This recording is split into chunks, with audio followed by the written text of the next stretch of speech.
નમસ્તે મિત્રો, સ્વાગત છે આપનું ફરી મારી ચેનલ પર, જ્યાં આજે આપણે સાંભળવાના છે એક નવી જ કાવ્ય રચના, કુદરતની અનોખી કરામત વર્ષા ઋતુ પર.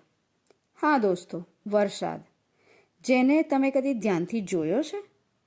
એને પોતાનો કોઈ જ રંગ નથી હોતો, છતાં એ આવતાની સાથે જ સમગ્ર વાતાવરણને કેવું રંગીન બનાવે છે. કાશ એવું થાય આપણે માણસો પણ આવા હોત તો. હા, રંગીન મિજાજના તો આપણે છીએ જ, પણ પેલા વરસાદના પાણી જેવા રંગવિહીન નથી. સમય અને સંજોગો પ્રમાણે અતરંગી થઈ જઈએ છે. માણસની વાત જવા દો, આજે આપણે વરસાદની વાત કરવાની છે. એ ક્યાંક ઝરમર ઝરમર વરસે છે, તો ક્યાંક પ્રલય બનીને ત્રાટકે છે. અને જો ખરેખર વિચારું ને, તો મને તો એમ જ લાગે કે એની પાછળ પણ આ દેખો માનવી જ રહેલો છે. આપની આ કવિતા આજે વર્ષા પર જે આધારિત છે, ચાલો સાંભળીએ અને નમાવીએ કુદરતના ખોળે મસ્તકને. વર્ષા. આવી છે ઋતુઓની રાણી, આવી છે ઋતુઓની રાણી, લાવી ઝરમર જલની સરવાણી.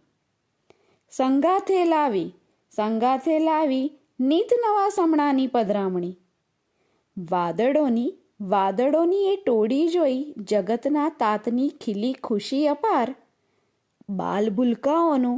બાલભૂલકાઓનું તો કહેવું શું, નથી એમની ખુશીનો પાર. વરસતા એ વરસાદમાં હાથમાં છે ક્યાંક ચાની પ્યાલી. આવે છે મન મસ્તિષ્કમાં અતીતની યાદોની હેલી. ક્યાંક છે જલપ્રલય ને તબાહી, તો ક્યાંક સુકારણ. ખરેખર અકળ છે આ તો કુદરતની કરામતના ક્ષણ. કહેવાય છે કાળા માથાનો માનવી ધારે તે કરે, પણ સાચું કહું એનું ચંચળ મન અવનવ કરતા તો ડરે. ના કરો કોઈ વિપરીત કોશિશ, ઝુકાવો સદા નતમસ્તક. સાચું શું અને નરવું શું, ફક્ત રહેવા દો એને જ હસ્તક.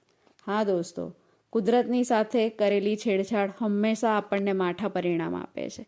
માટે જે કુદરત આપે છે એને સ્વીકારો, સમજો અને બસ એમાં જ ખુશ રહો. એવી આશા રાખું કે તમને મારી આ નવી રચના ગમી હશે. પ્લીઝ સાંભળો એને, શેર કરો, સબસ્ક્રાઈબ કરો અને લાઈક કરો. ફરી પાછી મળીશ. ધન્યવાદ.